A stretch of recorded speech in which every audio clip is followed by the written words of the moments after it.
दोस्तों, जैसा कि आपको पता होगा रेलवे ग्रुप डी के एग्जाम चल रहे हैं। एग्जाम में क्वेश्चंस किस तरह के पूछे जा रहे हैं, अभी हाल फिलहाल में अगर मैं बात करूं 1 सितंबर और 2 सितंबर को जो पेपर हुए हैं, इसके अंदर आपको पेपर के अंदर बहुत ज्यादा ही चेंजेस देखने को मिले। अभी तक हमारे पास सिटिंग अरेंजमेंट के क्वेश्चन आ रहे थे 4 से 5, लेकिन हमारे पास 2 दिन से क्या हो रहा है, पजल के क्वेश्चन भी भर भर के आ रहे हैं। अगर आप देखोगे तो हमारे पास पजल्स के क्वेश्चंस भी 3 से 4 पूछे जा रहे हैं।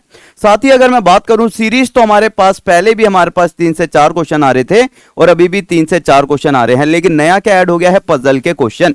साथ ही सिटिंग अरेंजमेंट और रैंकिंग तो अपने हिसाब से पहले भी हमारे पास 3 से 4 क्वेश्चन सिटिंग अरेंजमेंट और रैंकिंग के हमारे पास 1 से 2 क्वेश्चन देखने को मिल रहे थे। अगर आपको सारे के सारे क्वेश्चन देखने हैं किस तरह के आ रहे हैं, तो मैंने आपको बता भी रखा है, एक प्लेलिस्ट है टॉप तक रीजनिंग शॉर्ट ट्रिक के नाम से। टॉप तक रीजनिंग शॉर्ट ट्रिक सर्च कर लेना, 23 से 24 वीडियो आपको मिलेंगे उस प्लेलिस्ट में, सारे के सारे वो क्वेश्चन जो एग्जाम में पूछे जा रहे हैं। लेकिन एक बार चेक कर लेते हैं एग्जाम का पैटर्न क्या है। अगर मैं बात करूं सीरीज का क्वेश्चन, हर एक क्वेश्चन को पॉज करें, वीडियो को खुद से ट्राई करना कि हमारे पास किस तरह के क्वेश्चन पूछे जा रहे हैं। अगर मैं बात कर रहा हूं सीरीज की, तो आपको पता होगा सीरीज के अंदर कुछ ही पैटर्न होते हैं जो फॉलो करता है। हो सकता है आपके पास जो क्वेश्चन होगा वो प्राइम नंबर पर बेस्ड होगा, चेक करेंगे तो आपको पता लगेगा क्या ये क्वेश्चन प्राइम नंबर पे है, नहीं सर। दूसरा हो सकता है हमारे पास घन दे रखा होगा, या तीसरा हमारे पास वर्ग दे रखे होंगे। हमने चेक करा ना तो ये हमारा घन है ना ही वर्ग है। फिर हमारे पास चौथा हम चेक करते हैं, या तो मल्टीप्लाई होगा या डिवाइड। और पांचवा लास्ट हमारे पास या तो जोड़ हो रखा होगा या इनके बीच में माइनस हो रहा होगा। चेक करा जब मैंने, तो मेरे पास सीधा सा देखने को मिला 2 से 4 पर जाने के लिए कितने की गुणा करी, 2 की। 4 से 8 पर जाने के लिए 2 की गुणा, 8 से 16 पर फिर 2 की गुणा, 16 दूनी 32, और 32 में जब मैं 2 की गुणा करूंगा तो कितना आ जाएगा मेरे दोस्त, आ जाएगा राइट आंसर 64। तो हमारे पास सेम इसी पैटर्न पे हमारे पास हर एक शिफ्ट में पेपर में क्वेश्चन पूछा जा रहा है। अब देखेंगे नेक्स्ट क्वेश्चन, हमारे पास एनालॉजी का भी कुछ इसी तरह का क्वेश्चन है। मैंने अभी अभी आपको क्या बताया, हमारे पास ना जो ये पैटर्न है बस इन्हीं को देखते रहना, या तो प्राइम नंबर होगा, घन होगा, वर्ग होगा, मल्टीप्लाई, डिवाइड या प्लस माइनस। कभी कभी क्या करता है, घन के अंदर कुछ ऐड कर देगा या माइनस, वर्ग के अंदर कुछ ऐड कर देगा या माइनस कर देगा। जैसा कि आप एनालॉजी के इस क्वेश्चन में देखना, कह रहा है 25 का संबंध 6 से। यार क्या तरीका हो सकता है कि 25 का संबंध 6 से हो। हमने कहा यदि मैं इसका वर्गमूल करता हूं तो 25 का वर्गमूल कितना हो जाएगा सर, 5 हो जाएगा। लेकिन 6 बनाने के लिए प्लस का 1 करा, तो मेरे पास राइट आंसर कितना आया, 25 का वर्गमूल प्लस में 1 करा 6। 64 का अगर मैं वर्गमूल करूंगा तो मेरे पास आएगा 8, और 8 में जब मैंने 1 जोड़ा तो मेरे पास बना 9। तो राइट आंसर मेरे पास क्या आना चाहिए, मैंने कहा 9 का पहले मुझे वर्गमूल करना है। जब मैं 9 का वर्गमूल करूंगा 3 आएगा, और अगर मैंने यहां पर 1 ऐड करा है यहां पर, तो यहां पर भी मुझे 1 जोड़ना पड़ेगा। राइट आंसर 4 हो जाएगा इस क्वेश्चन का। क्वेश्चन बड़ा ही प्यारा सा था। इस क्वेश्चन को देखिए, सीरीज का हमारे पास कभी कभी इस तरह के क्वेश्चन देखने को मिलते हैं। सेम पैटर्न, इनकी प्लेस वैल्यू को लेकर इन्होंने क्या करा है, सीधा ही वर्ग कर दिया।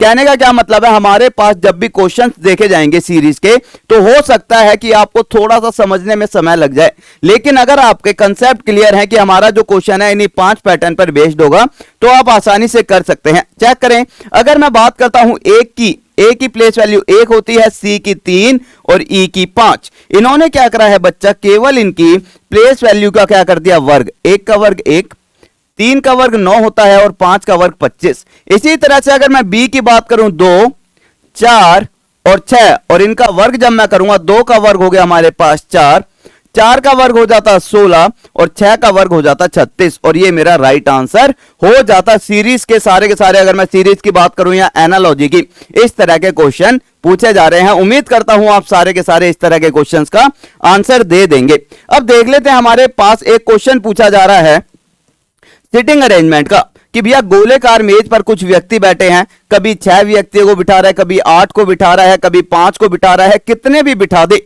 अगर हमारा कंसेप्ट क्लियर है किस तरह से हमें लोगों को बिठाना है, तब कितने ही बिठा ले हम आसानी से कर लेंगे। क्वेश्चन देखिए, बड़ा ही प्यारा सा है, क्वेश्चन को समझना। कह रहा है कि 6 व्यक्ति बैठे हैं गोलेकार मेज पर।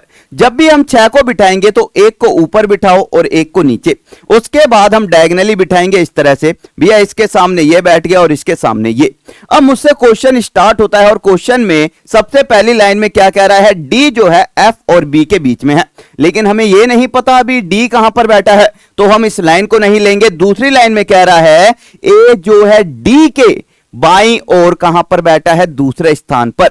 अगर ए डी के बाईं ओर बैठा है तो सबसे पहले हम किससे बिठाएंगे, ए जो है डी के, डी मेरा यहां बैठा और डी के बाईं ओर पहले दूसरे स्थान पर कौन बैठा है, ए। अगली लाइन में फिर से कह रहा है और, जैसे ही हमारे पास सिटिंग अरेंजमेंट में और आता है तो हम कहां पर पहुंच जाते हैं, सीधा पहुंच जाते हैं अपने सब्जेक्ट के पास। तो और के बाद क्या आएगा मेरे पास, ए। कह रहा है और ए जो है ई के दाईं और दूसरे स्थान पर। मैं ई को कहां पर बिठा सकता हूं कि ए जो है ई के दाईं और दूसरे स्थान पर आए। अगर मैं यहां पर डी को बिठा दिया, भैया यहां तो ए बैठ ही नहीं सकता, दूसरी चीज ये इसके बाईं ओर है। मैंने कहा अगर मैं ई को यहां पर बिठा दूं, इसका फेस कहां पर है, सेंटर की तरफ है, और इसके अगर मैं दाएं की बात करूं तो पहला दूसरा, भाई बिल्कुल परफेक्ट होगी चीज। अब कह रहा है कि हमारे पास, अब फिर से आते हैं क्वेश्चन पर, कह रहा है डी एफ और बी के बीच में है। अगर डी यहां पर है तो हो सकता है यहां पर एफ हो और यहां पर बी हो, लेकिन भाई फिक्स थोड़ी है, हो सकता है यहां पर बी हो और यहां पर एफ हो, लेकिन हमें तो इससे मतलब ही नहीं है। कह रहा है कि डी के विपरीत कौन बैठा है, तो हमारे पास केवल एक ही ऐसा व्यक्ति रह गया जिसे हमने नहीं बिठाया, सी फॉर चंपकली, ठीक है। तो हमारे पास सी ऐसा व्यक्ति था जो अभी तक नहीं बैठा था। अब उससे पूछ रहा है कि डी के सामने, डी की ओर किसका मुंह है, तो डी की ओर किसका मुंह है बच्चा, सी का। तो राइट आंसर क्या आ जाता, सी। इस क्वेश्चन का राइट आंसर हमारा सी हो जाता। विद इन सेकंड आप इस तरह के क्वेश्चंस को कर सकते हैं। अब ये क्वेश्चन देखना, ये बड़ा ही प्यारा सा क्वेश्चन था। हमारे पास सीरीज का क्वेश्चन है, हमें अगर सभी के सभी लेटर्स की प्लेस वैल्यू याद है तब हम आसानी से कर सकते हैं, वरना हम इसके अंदर फंस जाएंगे। कभी कभी होता है कि हमें लगता है सीरीज का ही तो क्वेश्चन है, कर देंगे, लेकिन ये क्वेश्चन कभी कभी आपको परेशान भी कर सकते हैं। चेक करना क्वेश्चन को। अगर मैं सभी की प्लेस वैल्यू लिख लेता हूं, यहां पर कह रहा है इसकी 4 है, इसकी 5 है, 26 है, 9 है, 22 है और 13 है, तो आगे क्या आने वाला है। अब मैंने कहा सर यहां पर अगर मैं देखूं 4 से 5 प्लस का 1, ये क्या सिस्टम बना, भाई ये तो गलत हो गया। मैंने कहा कभी भी अगर हमारा इस तरह से पैटर्न ना बने तब देखना अल्टरनेट में कुछ ना कुछ हो रहा होगा। अब अल्टरनेट को पकड़ते हैं। मैंने कहा 4 से 26 पर जाने के लिए मुझे माइनस का 4 करना पड़ेगा। 26 से -4 करूंगा तो 22 आएगा, और 22 में से -4 करूंगा तो मेरे पास 18 आएगा। 18 पर क्या होता है, आर। तो क्या मेरा आर राइट आंसर है, जी हां, इसका आर जो है राइट आंसर है। दूसरा देखें, 5 से 9 पर जाने के लिए प्लस का 4 हो रहा है, 9 से 13 प्लस का 4। अगर हमसे पूछता है इससे अगला और क्या आएगा, तो हम 13 में 4 और ऐड कर देते, लेकिन हमसे पूछा किसका है, केवल हमसे पूछा है एम के बाद क्या आएगा, आर। तो इसका राइट आंसर हो जाता आर। एक बार -4 हो रहा है, एक बार प्लस का 4 हो रहा होगा। नेक्स्ट क्वेश्चन देखें सारे के सारे। नेक्स्ट क्वेश्चन हमारे पास भी इस तरह के क्वेश्चन हर एक शिफ्ट में 2 से 3 पूछे जा रहे हैं, और अगर आपको 150 वाला मेथड आता है तो आप आसानी से इस क्वेश्चन को कर सकते थे। देखना यार, प्यारा सा क्वेश्चन है। कह रहा है कि हमारे पास कोई स्वास्थ्य खिलाड़ी नहीं है। अब मैंने कहा हमारे पास खिलाड़ी कहां पर है बच्चा, खिलाड़ी पहले में है, स्वास्थ्य दूसरे में है, मतलब मुझे पहले और दूसरे की जरूरत पड़ेगी। सबसे पहले तो देख लो हमारा जो निष्कर्ष है, इस निष्कर्ष तक पहुंचने के लिए मुझे कौन कौन से कथन की जरूरत है। दूसरा मैंने देखा कि सभी फिट खिलाड़ी हैं, तो फिट मेरे पास ये है, ठीक है भाई, सभी फिट। अच्छा, सभी फिट खिलाड़ी हैं तो मेरे पास केवल पहले से बात बन जाएगी। कह रहा है कुछ हेल्दी फिट हैं, कुछ हेल्दी फिट हैं मतलब केवल सेकंड वाले से जरूरत, ठीक है। कह रहा है सभी हेल्दी फिट हैं, सभी हेल्दी फिट हैं, केवल सेकंड वाले की जरूरत है। सबसे पहले हम चेक करेंगे जिसमें हमें केवल एक एक कथन की जरूरत है। मैंने देखा यहां पर खर्चा देखें। सबसे पहले अगर मैं पहले वाले की बात करूं, कह रहा है कि मेरे पास सम से स्टार्ट हुआ है तो ये भी 50 होगा और ये भी हमारा 50 होगा। भाई फिट की जेब में 50 रुपए हैं और खर्च कितने कर रहा है फिट, यहां पर 100 रुपए कर सकता है, नहीं सर ये गलत हो गया। दूसरा मैंने देखा सम हेल्दी और फिट। अगर मैं हेल्दी और फिट की बात करूं तो यहां पर फिट की जेब में कितने हैं 50, हेल्दी की जेब में कितने हैं 50, तो मैंने नोट करा यहां पर फिट की जेब में कितने हैं 50, स्वास्थ्य की जेब में कितने हैं 50, तो खर्च कितने कर सकते हैं अगर हमारा सभी से स्टार्ट है। अच्छा फिट की जेब में 100 है, सॉरी फिट की जेब में कितने हैं 100 है। अगर हमारा सभी से स्टार्ट है तो 100 और 50 होगा। अगर कभी भी हमारा सभी से स्टार्ट है और कुछ पर जा रहा है तो बिना देखे सोचे समझे इसका आंसर कह देना भैया बिल्कुल सही है।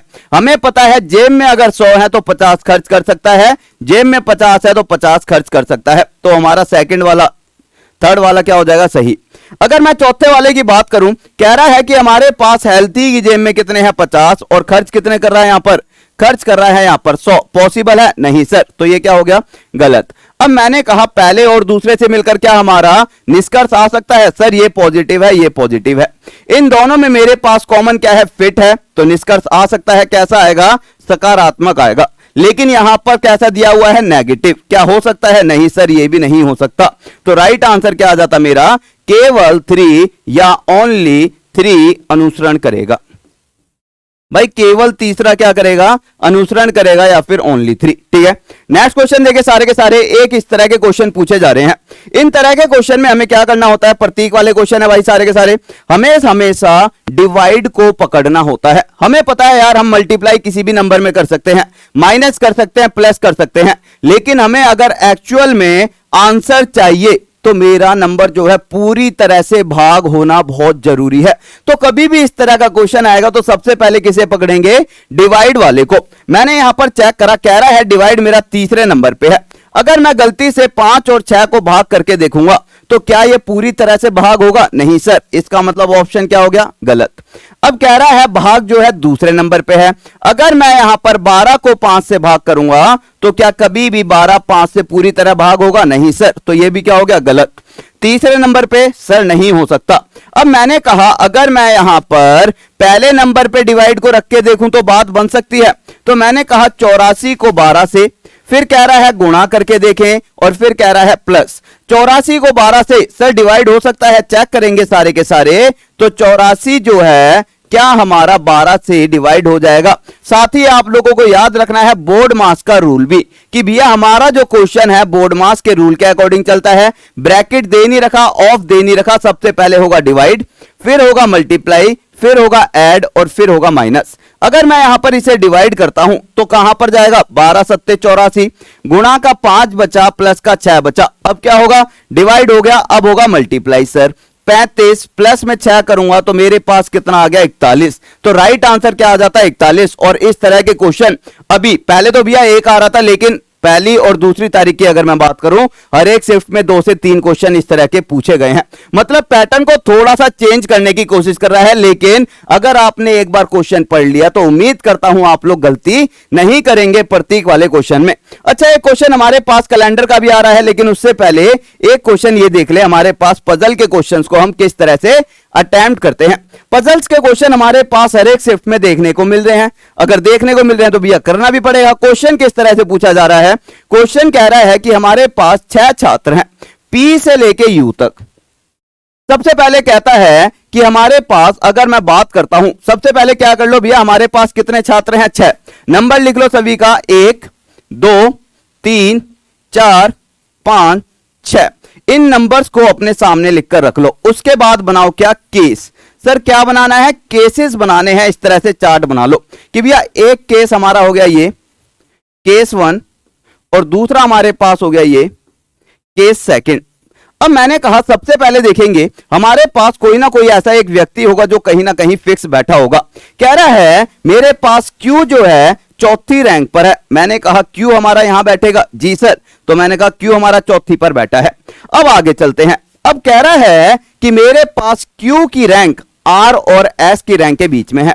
क्यू की रैंक आर और एस की रैंक के बीच में है। हो सकता है आर क्यू के ऊपर हो, लेकिन हो सकता है भैया आर नीचे भी हो सकता है, तो हमारे पास आर और एस ऐसे आ जाएगा।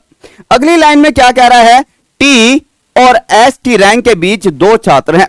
टी और एस की रैंक, अगर मैंने एस को यहां रखा तो 1 और 2 छात्र, और इनके बीच में कितने व्यक्ति हैं, 1 और 2 छात्र, किनके बीच में, टी और एस के बीच के। लेकिन अगर मैं एस को यहां पर बिठाता हूं तो ऊपर तो बिठा नहीं सकता किसी को, मैंने कहा 1 और 2 और नीचे आ गया मेरे पास कौन, इस बार टी। अब हमारे पास इनमें से एक केस सही होगा, एक केस गलत। कह रहा है सबसे इंपॉर्टेंट लाइन, टी उनमें से सबसे निचली रैंक पर है। कहां पर है टी, टी उनमें से सबसे निचली रैंक पर है। भाई सबसे निचली रैंक कौन सी है भैया, छठी रैंक है। टी सबसे निचली रैंक पर। जी सर, हमारे पास केस सेकंड में टी सबसे निचली रैंक पर है, लेकिन हमारे पास यहां पर टी सेकंड रैंक पर है। इसका मतलब पहले वाला केस मेरा गलत हो गया और सेकंड वाला सही है। जो गलत हो गया उसे क्या कर लेंगे, हम रब कर लेंगे। भैया ये केस मेरा क्या हो गया, गलत हो गया। अब देखते हैं, हमारे पास दो व्यक्ति रह रहे हैं। कह रहा है यू की रैंक पी की रैंक से ठीक ऊपर है। किसकी रैंक, यू की रैंक पी की रैंक से ठीक ऊपर। दो व्यक्ति केवल यहीं बैठ सकते हैं।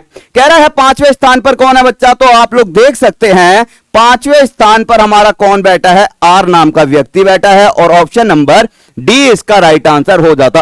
तो पजल का जब भी क्वेश्चन आएगा रैंक दे देना, इस तरह से बना देना 1 2 3 4 5 6, केस 1 केस सेकंड, ठीक है। एक क्वेश्चन हमारे पास कैलेंडर का पूछा जा रहा था। भाई कैलेंडर के क्वेश्चन हमारे पास अभी तक जितने भी एग्जाम हुए हैं हर एक शिफ्ट में कैलेंडर के क्वेश्चन पूछे गए हैं, और उम्मीद करता हूं आपके पास आने वाली शिफ्टों में भी कैलेंडर के क्वेश्चन पूछे जाएंगे। कह रहा है कि 28 मार्च 2017 को मंगलवार है। मैंने यहां पर लिखना शुरू करा कि हमारे पास 28 मार्च 2017 की बात हुई है। जी सर, और कौन सा दिन दिया हुआ है बच्चा, हमारे पास दिया हुआ है मंगलवार। लिख लेंगे पहले सारे के सारे। इसके बाद मुझसे पूछ रहा है 12 फरवरी 2017 को क्या होगा। 12 फरवरी 2017, मैंने आपको पहले भी कई बार बताया है, सबसे पहले हमें समझना है कि कौन से केस का क्वेश्चन है। अगर मेरे पास वर्ष सेम है और डेट और महीने अलग हैं, तो ये मेरे पास केस सेकंड का क्वेश्चन है। और केस सेकंड वाले क्वेश्चन में हमें क्या करना पड़ता है बच्चा, हम देखते हैं फरवरी और मार्च में छोटा महीना कौन सा है, सर फरवरी का है। फरवरी लिख लो। फरवरी और मार्च के बीच में कोई और महीना आता है, नहीं सर, सीधा मार्च का आता है। फिर जो हमारे पास पहले फरवरी लिखा है, इसमें देखें कितने दिन शेष बचे हैं। सर 12 दिन बीत चुके हैं, और फरवरी का महीना अगर 2017 की बात हो रही है, साधारण वर्ष है, तो मेरे पास 16 दिन बचे हैं फरवरी में। अगर मैं मार्च की बात करूं तो मार्च के तो भैया पूरा 28 तारीख तक जा रहा है। अब मैं क्या करूंगा यहां पर, अब मैं निकालूंगा विषम दिन। कैसे निकालते हैं, 7 से भाग कर 7 से भाग करूंगा, 7 दूनी 14, शेष बचा 2। 7 से भाग करूंगा, 7 चौक 28, शेष बचा 0। टोटल करने पर मेरे पास कितना आया सर, 2 आया। यार ये प्लस का आएगा या माइनस का, सबसे बड़ा रोल बच्चे के जीवन में यही फंस जाता है। ये प्लस का 2 आएगा या माइनस का। किसी बच्चे का बृहस्पतिवार आंसर आएगा तो किसी का संडे। लेकिन हमें यहां पर इसका एक्यूरेट आंसर देना है कैसे, कभी भी देखो यार, हमें मार्च की बात दे रखी थी, मंगलवार है, जाना कहां पे है, फरवरी पर। मैं महीनों में पीछे की तरफ आ रहा हूं। अगर पीछे की तरफ आ रहा हूं तो क्या होगा, माइनस। तो ये भी क्या आ जाएगा, माइनस। और जब मैं मंगलवार में माइनस का 2 करूंगा तो मेरे पास क्या आ जाता है यहां पर, रविवार राइट आंसर आ जाता है, या फिर संडे। विद इन सेकंड आप इसे कर सकते हो अगर आपकी प्रैक्टिस अच्छी है इस तरह के क्वेश्चंस में। हालांकि ये क्वेश्चन हर एक शिफ्ट में पूछा जा रहा है, और ये बहुत ही ज्यादा इंपॉर्टेंट हो जाता है आपके एग्जाम पॉइंट ऑफ व्यू से। एक क्वेश्चन ये आपके सामने स्क्रीन पर कैलेंडर का, और ये आपके लिए क्या है, होमवर्क के लिए है, ठीक है। उम्मीद करता हूं आप सारे के सारे इसका आंसर जरूर देंगे। साथ ही मैंने आपको एक चीज और बताई, अगर आपको तैयारी करनी है उमदा लेवल की, तो आप लोग क्या करेंगे, YouTube चैनल पर जाकर टॉप तक रीजनिंग शॉर्ट ट्रिक को सर्च कर लेना। इस तरह से आपका एक पेज खुल जाएगा, टॉप तक रीजनिंग शॉर्ट ट्रिक के नाम से जब आप सर्च करोगे तो यहां पर एक प्लेलिस्ट मिलेगी, जिसके अंदर 22 से 23 24 वीडियो होंगे। सारे के सारे क्वेश्चन करा रखे हैं, रैंकिंग के कैसे पूछे जा रहे हैं, पजल के कैसे पूछे जा रहे हैं, सिटिंग अरेंजमेंट के भैया, बैठक व्यवस्था के जिस तरह के भी क्वेश्चन पूछे जा सकते हैं, पंक्ति वाले, सर्कल वाले, बात करूं कैलेंडर के क्वेश्चन, हर टाइप का क्वेश्चन करा रखा है। इस प्लेलिस्ट के अंदर पड़ी होंगी 22 वीडियो, इनको देख लेना। अगर आपने अभी तक भी नहीं पढ़ा तो एक बार पढ़ के जरूर जाना एग्जाम में। मैं कहता हूं 110% यहां से आपको सारे के सारे क्वेश्चन देखने को मिलेंगे। साथ ही अगर आप लोग मेरे भाई किसी भी क्लास की, जैसे कि मेरे भैया सुबह से शाम तक क्लासेस होते हैं टॉप तक यूट्यूब चैनल पर, और उनकी पीडीएफ चाहते हो तो टॉप तक ऐप को डाउनलोड कर लेना। यहां पर एक YouTube पीडीएफ का सेक्शन है, यहां पर YouTube की क्लास की पीडीएफ मिलती हैं। इस एनालिसिस की पीडीएफ वहीं पर आपको मिल जाएगी। साथ ही मैं बात करूं आपके लिए बहुत ही प्यारा सा मैथ्स का बाप कोर्स 3, जिसकी 30 डेमो क्लास फ्री है। आज लास्ट डेट है डेमो क्लासेस का, हो सकता है कल से डेमो क्लासेस देखना बंद हो जाए, तो देखकर फटाफट से इसके अंदर एनरोल कर लो, क्योंकि ये बैच मेरे भैया आपके लिए, ये समझ लेना, बहुत ही बेस्ट रहने वाला है एग्जाम पॉइंट ऑफ व्यू से। साथ ही हमारा सारा का सारा, हमें पता है पेपर कहां से फंस रहा है, पेपर हमारा मैथ का, अभी अगर मैं बात करता हूं ग्रुप डी के, सारा यहीं से फंस रहा है। मैथ का आपका सारा का सारा पेपर यहां से फंस रहा है, और अगर मैं रीजनिंग की बात करूं तो रीजनिंग का क्रैश कोर्स से फंस रहा है। अगर आप लोगों ने क्रैश कोर्स क्रैश कोर्स ले रखा है और आप लोग चाहते हो अलग लेवल की तैयारी करना, तो आप लोग क्या कर सकते हो भैया, 99 रुपए का आपके लिए एक्सपेक्टेड पेपर का कोर्स भी निकाल रखा है रीजनिंग का। इसके अंदर जाकर आप लोग एनरोल कर सकते हैं और उम्मीद करता हूं आप सारे के सारे इस प्लेलिस्ट को जरूर देखेंगे, साथ ही इस क्वेश्चन का आंसर जरूर देंगे सारे के सारे कमेंट करके। तो okay guys, thank you, take care. फटाफट से वीडियो को लाइक शेयर, चैनल को सब्सक्राइब करके अपने परिवार को 1 मिलियन का बना दीजिए। Okay, thank you, take care. जय हिंद, जय भारत, लव सभी को।